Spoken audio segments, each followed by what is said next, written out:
안녕하세요. 원래대로라면 결혼한 지 올해로 4년차를 맞이해야 했어야 하는 30대 초반의 주부입니다. 이혼한 이야기가 뭐가 자랑이냐고 사연까지 정리하시겠지만 저는 요즘 전에 없이 잘 지내고 있어요. 혹시나 사연 들으시는 분들 중 저와 같이 이혼을 생각만 하고 계시는 분들께는 너무 어렵게 생각하실 필요 없다는 말씀을 드리고 싶네요. 물론 개인적인 사정이란 게 사람마다 다 다르니 제가 무조건 옳다고 하기는 그렇지만요.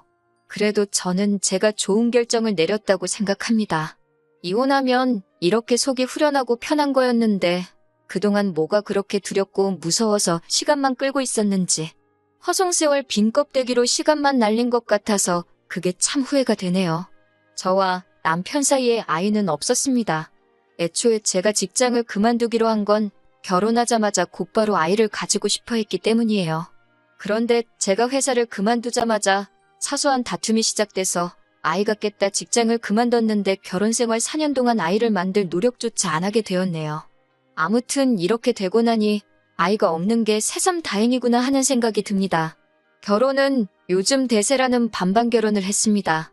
남편이나 저나 당시의 벌이는 비슷한 편이었어요. 그런데 두 사람 다 취직을 한 기간이 얼마 되지 않아서 양가에서 똑같이 지원금 받고 모자란 부분은 대출을 받게 되었습니다. 영끌이나 마찬가지인 대출이었는데 그나마 다행인 건 저나 남편 벌이가 괜찮은 편이라서 대출이자에 대한 부담이 그렇게 많은 편은 아니었어요. 제가 하던 일이 트렌드에 굉장히 영향을 많이 받는 업종이어서 보통 출산 후 다시 일자리를 구하기가 엄청 힘든 편입니다. 그런데 또 그런대로 프리랜서로 일을 할 수 있는 기회가 다른 직종보다는 괜찮은 편이라서 남편과 긴상의 끝에 회사를 그만두고 프리랜서로 일을 시작해보려고 했어요. 출산과 육아로 생기는 공백이 부담스럽기도 하고 아이가 태어나고 안정적인 가정을 꾸리는 것도 좋지만 저는 제 커리어를 그런 식으로 포기하고 싶지는 않았거든요. 물론 프리랜서가 된다 하면 지금 회사에서 받는 안정적인 수입은 꿈도 꾸지 못할 수도 있는 리스크가 있었습니다. 잘 풀리면 회사에서 버는 돈 그 이상을 벌 수 있지만 반대로 말하자면 일거리가 하나도 들어오지 않는 경우도 있거든요. 그래도 결혼 생활 1년 2년 하는 것도 아니고 아이도 하루 이틀 키우다 말 게 아니기 때문에 제가 하루라도 빨리 프리랜서로 이름을 알리는 게 나중을 봤을 때는 더 도움이 될 거라 생각했어요. 남편도 잘 할 수 있을 거라면서 저를 응원해줬습니다. 이런 어려운 결정을 내리는 데는 당연히 남편이 제게 용기를 북돋아 주었기 때문이 컸어요. 그런데 알고 보니 그런 게 아니었네요. 회사를 그만두면서 그래도 대표님이 저같이 실력 있는 사람을 어디서 또 구하냐며 많이 아쉬워하셨어요. 혹시나 나중에 아이가 태어나고도 복직할 계획이 있으면 연락이나 한 통 달라고까지 해주셨네요. 그냥 해주는 말이었겠지만 제가 그동안 회사에서 최선을 다했다는 이야기처럼 들려서 기분은 좋았습니다. 대표님도 대표님이지만 저도 많이 아쉬웠어요. 대우도 좋았을 뿐더러 이 회사에 들어오려고 정말 엄청 많은 준비를 했었기 때문에 이렇게 그만두게 되는 게 너무 아쉬웠습니다. 그렇게 프리랜서 생활을 시작한 지 한 달이 지났을 때의 일입니다. 그날은 남편은 회사로 출근을 해 있었고 저는 집에서 집안일을 하고 있던 여태까지와 다를 것 없는 평범한 날이었습니다. 그런데 현관문에서 비밀번호 눌리는 소리가 나더라고요. 남편이 퇴근하기에는 살짝 이른 시간이길래 누군가에서 나가보니 시어머니가 인상을 잔뜩 쓰고는 집 안으로 들어오시더라고요. 시어머니가 집 비밀번호를 알고 있을 리가 없는 상황이었으니 남편이 알려줬다는 걸 직감하게 되었어요. 시어머니가 비밀번호까지 눌러서 그런 표정으로 들어오는 걸 보니 잘은 모르겠지만 뭔가 좋은 일이 아니겠구나 하는 생각이 들었습니다. 남편이 어머님한테 비밀번호를 알려줄 시간에 저한테도 전화 한 통 해줬으면 좋았겠다 싶은 생각이 들었어요. 미리 대비라도 할 수 있었을 테니까요. 시어머니는 다짜고짜 제가 직장을 그만뒀다고 들었다며 그걸 마치 따지기라도 하듯이 저에게 물어보셨습니다. 이미 한 달이 지난 시점에서 저렇게 나오시는 걸 보니 남편이 시가족들에게는 제가 직장을 그만두게 된 걸 이야기하지 않았나 봐요. 그래서 한참을 진땀을 빼면서 제가 직장을 그만두게 된 이야기를 해명해야만 했습니다. 남편과 합의된 일이다. 정 모하시면 전화를 해보시라고. 하지만 시어머니는 도통 제 말을 믿지 않으시고 끝까지 어떻게 그런 결정을 본인과 상의도 없이 내렸냐며 화를 내고 계셨습니다. 그런 것까지 어머님한테 허락을 받아야 하는지는 몰랐지만 당시에는 사실 어머님과의 불화가 처음 있는 일이었으니 입도 뻥끗 못하고 계속 당하고만 있어야 했어요.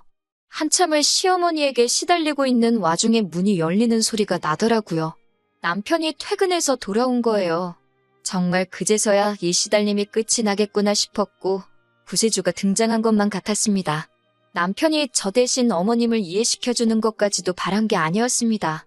더 혼나도 상관이 없으니 단지 제가 직장을 그만두기로 한 과정을 정확히 말씀드리고 그 자리에서 제 편을 들어줬으면 싶었어요.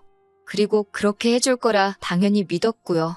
하지만 제 기대가 무색하게 남편은 막상 화가 머리끝까지 잔뜩 나 있는 어머님 앞에 그동안 보여줬던 거와는 다른 모습을 보여주더군요. 제가 어떤 결정을 내리던 응원해주겠다던 남편이 시어머니가 대노한 모습에 자기가 언제 그랬냐는 듯 마치 회사를 그만두고 나온 건 전적으로 저희 독단이고 잘못이라고 말을 바꾸더라고요. 아무리 어머니가 무서워도 그렇지 어떻게 저렇게 했던 말을 안 한 척을 할 수 있지 싶었습니다. 그때 처음으로 제가 이 남자와 결혼하게 된 것을 후회하게 되었어요. 그리고 그때 끝내버리지 않고 지금까지 질질 끌고 왔는지 싶은 마음입니다. 어머님이 저렇게 화내는 이유는 결론부터 말씀드리자면 우리 아들이 혼자서 뼈 빠지게 벌어 대출금 갚고 생활비를 주는데 제가 집에서 놀고 먹고 있는 꼴을 못 보겠다는 겁니다. 제가 프리랜서로 재택근무 형식으로 일을 할 계획이다 했더니 돈을 얼마나 벌었냐고 물으십니다. 그 말에는 할 말이 없더라고요. 사실 한 달 동안 일거리가 하나도 들어오지 않아서 수입이 전혀 없었거든요. 하지만 막말로 제가 무슨 남의 애를 낳아서 남편 돈으로 키우겠다는 것도 아닌데 내가 번 돈 네가 번 돈 이야기가 왜 나오는지 이해가 가질 않았어요. 그리고 저도 영영 돈을 안 버는 것도 아닌데 당장 돈 못 벌었다고 너무 그렇게 저만 가지고 그러시는지 이해가 가질 않았어요. 그런데 계속 하는 말을 들어보니 어머님의 본심이 나오더군요. 내 아들이 힘들게 번 그 돈으로 제가 친정에 효도하는 꼴을 못 보겠다고 하는 겁니다. 제가 회사를 그만두기 전에는 남편과 제가 벌이가 좋아서 두 사람 수입을 합치면 한 달에 800만 원 정도의 월 수입이 있었거든요. 대출금 이자가 부담스럽긴 했지만 그렇다고 돈이 엄청 모자라는 상황도 아니라서 양가에다 달달이 30만 원씩 용돈을 드리고 있었어요. 어머님도 그게 시댁뿐만 아니라 친정에도 가고 있다는 사실을 알고 계셨는데 이제 제가 수입이 없어졌다는 걸 아셨으니 그게 심기가 불편하셨다는 거예요. 안 그래도 제가 직장을 그만두면서 수입이 많이 줄게 되었으니 드리기로 한 용돈은 제가 자리 잡을 때까지 못 드리지 않을까 싶어 그만 드리기로 했었는데 남편이 그래도 드리던 게 있는데 어떻게 한순간에 끊냐면서 제가 수입이 생기기 시작하면 무슨 문제가 되겠냐며 남편 고집 때문에 저희도 없는 형편에 계속 보내고 있던 거였거든요. 그래서 어머님께 안 그래도 그것 때문에 남편하고 상의를 했었다고 저희도 그게 부담스러운 상황이니 제가 프리랜서 일이 자리를 잡을 때까지는 당분간 안 드리는 걸로 하겠다고 했습니다. 그랬더니 또 어머님이 그걸 왜 네 맘대로 정하냐고 하시는 겁니다. 내 아들이 번 돈이니까 자기는 받고 너네 집에는 보내지 않는 게 맞다고 하시는 거예요. 뭐 계산이 그렇게 되나 싶어서 더 따지고 들고 싶었는데 결과적으로 어머님이 하는 말은 한 가지였어요. 내 아들이 번 돈을 친정에 빼돌리지 말라는 말이셨죠. 그러니까 달달이 드리던 용돈만이 아니고 예를 들면 명절 때나 어버이날 때 친정부모님 생신과 같이 뭔가를 해드리는 그런 날들은 앞으로 챙기지 말라고 하시는 거였습니다. 이게 다 앞으로 자녀 계획 때문에 그런 거다.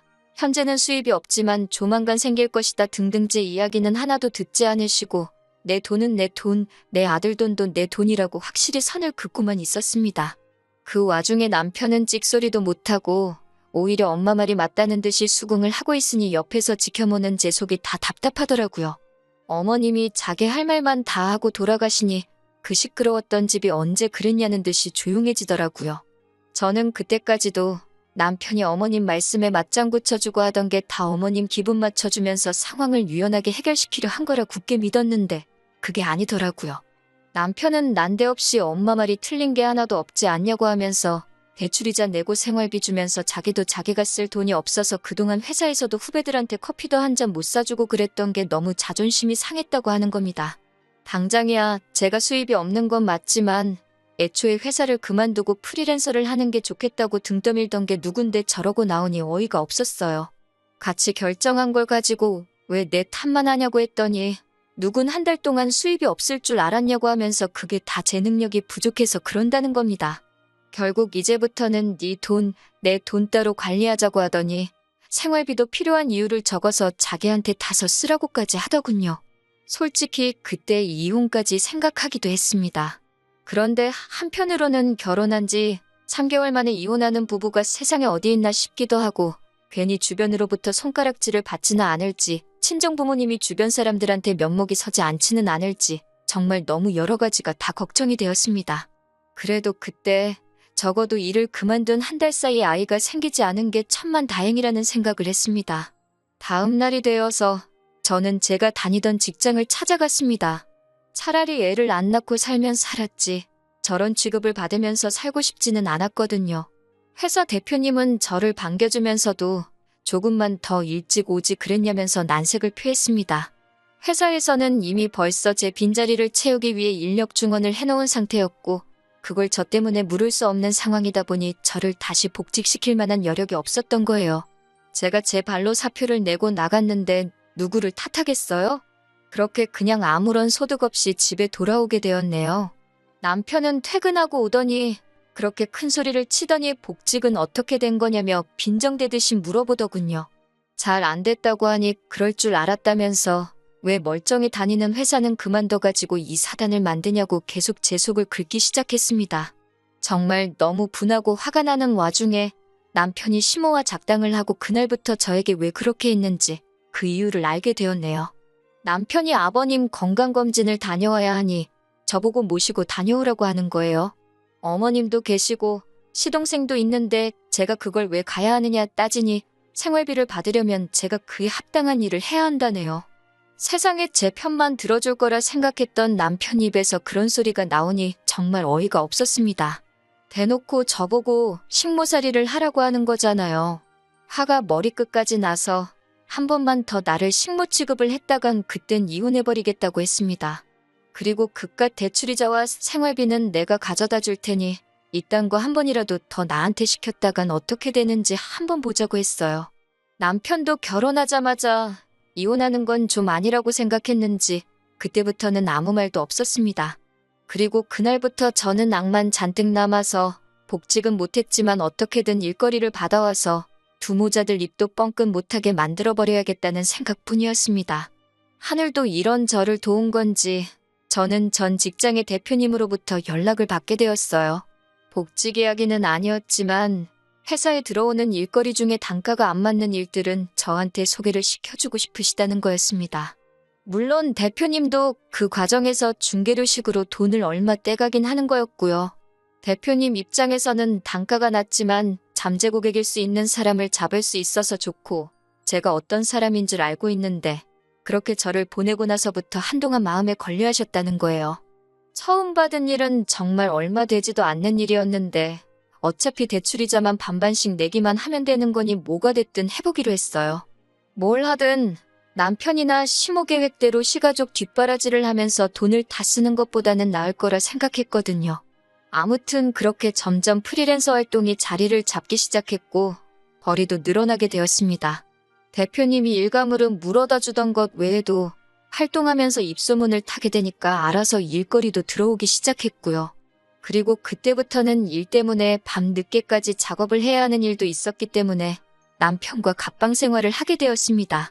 그러다 보니 2년 전부터는 이제 더 이상 대표님의 도움 없이도 일거리가 차고 넘쳐나는 정도로 성장하게 되었고 벌이도 회사를 다닐 때와는 비교도 안 되는 많은 돈을 벌게 되었습니다. 제가 돈을 벌어오니 남편도 더 이상 저한테 아무 말도 못하더군요. 일부러 보란듯이 제가 번 돈으로 친정부모님 차도 새 거로 한 대 뽑아드리고 일부러 친정집으로 택배 보내도 될 거 저희 집으로 받아서 남편 보여준 뒤에 친정으로 다시 보내고 있습니다. 제 일이 바빠지면서 집안일도 딱 제가 필요한 것만 하고 남편이 해야 할 건 남편이 알아서 하게 냅뒀어요. 대외적인 자리에서는 사이좋은 부부인 척 연기를 했지만 사실 룸메이트나 다름없었습니다. 그리고 얼마 전이었습니다. 식모로 부리려던 제가 돈을 잘 벌게 되니 식모로 쓸 바에야 이젠 제 돈을 쓰는 게 낫다는 생각을 했나 봐요. 집에서 일하고 있는데 또 비밀번호 눌리는 소리가 나더니 시어머니가 들어오더라고요. 그렇게 비밀번호를 바꿔봐야 소용이 없는 게 바꿔봐야 남편이 다 알려줘 버렸으니 이제는 그냥 그러려니 하고 있습니다. 시어머니가 들어오자마자 잠깐 이쪽으로 와보라고 하더라고요. 저는 지금 일을 하고 있는 중이라 시간을 못 내드린다고 했습니다. 평소 같으면 얼마나 대단한 일 하길래 어른이 부르는데도 본체만 채하냐며 빈정대실 분이었는데 별 대꾸도 없으시고 거실 소파에 앉아서 가만히 계시더라고요. 왜 저러나 싶었는데 또 조용히 기다리고 있으니 사실 일이 다 마무리된 상황이었는데도 바쁜 척 하면서 시간만 보냈습니다. 자꾸 소파와 제 방을 왔다 갔다 하시며 똥 마려운 강아지 마냥 제 눈치를 보고 계시는데 이 정도면 충분하다 싶어서 밖으로 나와 무슨 일이냐고 물어봤어요. 그랬더니 시모가 하는 말이 얼마 후에 신우가 시집을 가게 되는데 신우 결혼 상대가 의사랍니다. 그런데 시모가 우리 의사 사위한테 병원을 차려줄 돈은 없고 아무리 못해도 집이라도 한 채 해가는 게 맞는 것 같지 싶은데 돈이 모자란다고 하는 거예요. 그러니 결국은 신우가 살 신혼집 해주는데 제 돈을 좀 써도 되냐 물어보러 온 거였지요. 그 돈을 제가 왜 줘야 하냐고 대번에 물었더니 시모가 쩔쩔매면서 어떻게 좀 안 되겠냐 계속 부탁을 하시는 거예요. 여태 4년 동안 남편하고 저하고 따로 돈 관리를 해왔으니 제가 아니라 남편한테 물어봐야 하는 거 아니시냐 물어봤죠. 그랬더니 어머님은 남편이 따로 모아놓은 돈이 없다는 사실을 말해주시더라고요. 각자 돈 관리하면서 저도 크게 신경을 쓰지는 않았는데 대충 보니 남편은 자기가 직접 돈을 관리한 게 아니라 그 돈으로 신우며 시부모 뒷바라지도 해주고 주식도 하고 코인도 하고 정말 자기가 쓰고 싶은 대로 쓰고 다녔더군요. 그러니 모아놓은 돈이 4년 동안 1,000만 원도 되지 않아서 결국 시어머니가 저한테 와서 고개 숙이고 돈을 좀 해보려 하시는 거였고요. 그래서 알겠다고 말씀드리니 시모 얼굴에 웃음꽃이 활짝 피더군요. 돈이 3억 원이 어쩌고 하시길래 그러면 신우한테 앞으로 우리 집으로 출근하면 된다고 했어요. 어머님이 무슨 소리냐는 듯한 표정으로 쳐다보시길래 남편이 4년 전에 제게 말한 대로 그 돈을 받으려면 그 돈에 맞는 합당한 일을 해야 하지 않겠냐고 말씀드렸죠. 한 달에 200씩 주는 셈 치고 이자도 없는 걸로 해줄 테니 앞으로 향후 13년 동안은 우리 집에 와서 집안일부터 밀린 일까지 다 하고 그 길로 저희 친정부모님 집에 가서 집안일까지 하고 오면 딱 되겠다고 했어요. 어차피 남편하고 저하고는 집안일이 서로 별개이니 우리 집에서는 별로 할 일이 없을 거라고요. 그러니 여태 제 앞에 쩔쩔매던 시모도 돌변해서는 저한테 야야 거리시면서 우리 의사사위가 돈을 얼마나 버는 줄 아냐고 어쩌고 저쩌고 하시는데 그 집 안에 가면 의사사위는 볼 수나 있으시냐고 말하니 또 아무 말도 못하더군요. 그래도 혹시 제가 마음이 바뀔 수도 있다는 기대를 했는지 시모는 저한테 한마디도 더 뭐라고 하지도 못하고 소득 없이 돌아가야 했습니다. 그리고 남편이 퇴근하고 나서 시모한테 자초지종을 들었는지 집에 와서 저랑 2차전을 벌이더군요. 선년 날개옷 숨겨놓을 땐 언제고 상황이 바뀌니 이제 와서 그러냐고 한참을 싸우다가 결국에는 제가 지쳐서 이혼하자고 했습니다. 남편은 기고만장해서 재산분할로 제가 여태 모은 돈을 다 뜯어갈 테니 어디 한번 그렇게 하고 싶으면 그렇게 해보라고 하더라고요. 그렇게 반반씩 재산분할을 하게 되었어요. 그런데 남편은 울상이었습니다. 남편과 제가 각자 돈을 벌어 그 수입을 각자 관리해왔고 저도 돈을 쓰기는 했지만 대부분은 다 저축을 해둔 반면에 남편의 경우에는 다 쓰고 날려버린 상황이었잖아요. 그래서 남편에게는 재산 형성의 의사가 없던 걸로 간주가 돼서 나눌 재산이 없다는 판결이 나왔기 때문이죠. 반반씩 재산 분할을 하게 된 건 신혼집이었고요. 어차피 남편하고 지내던 그 집구석 정이란 게 하나도 들지 않았기 때문에 집은 너하고 돈이나 제때 보내달라고 했습니다. 그렇게 시댁은 또 난리가 난 거죠. 신우 시집 보낸다고 집을 해가려고 했는데 돈을 어디서 구하기는커녕 재산 분할하면서 저한테 내줘야 할 돈만 더 늘어난 겁니다. 애초에 알고 보니 신우도 그 의사 남자친구한테 병원 개업을 빌미로 결혼 이야기를 주고받았었나 봐요. 그런데 개업은커녕 개털도 없는 시댁 상황을 알고 나서는 결혼은 결국 없던 일이 되고 말았다네요. 진작에 이혼했어야 했는데 남의 시선을 너무 의식했나 봐요. 이혼한 지는 조금 되었는데 생각보다 타인들이 저에게 그렇게 관심이 없더라고요. 제가 괜한 걱정을 했었나 봐요. 저희 부모님도 당신들 면목보다 제가 그렇게 힘들게 살고 있었다면 진작에 말을 하지 그랬냐면서 현재는 제가 걱정하던 것과 정반대로 모든 게 잘 풀리고 걱정 없이 살고 있습니다. 이혼한 지 얼마나 되었냐고 벌써부터 연애질이라고 뭐라고들 하실 텐데 사실 지금 만나는 사람도 따로 있어요. 똥차가 가고 벤츠가 온다더니 사실 제가 여기까지 올 수 있게 저를 많이 신경 써주고 도와줬던 전 직장 회사 대표님하고 좋은 만남을 가지고 있습니다. 하지만 저도 실패의 경험이 있다 보니 조금 신중하기는 해요. 다시는 그 어떤 후회가 남지 않게 여우같이 잘 계산해서 앞으로는 더 행복하게 살아보려고 해요.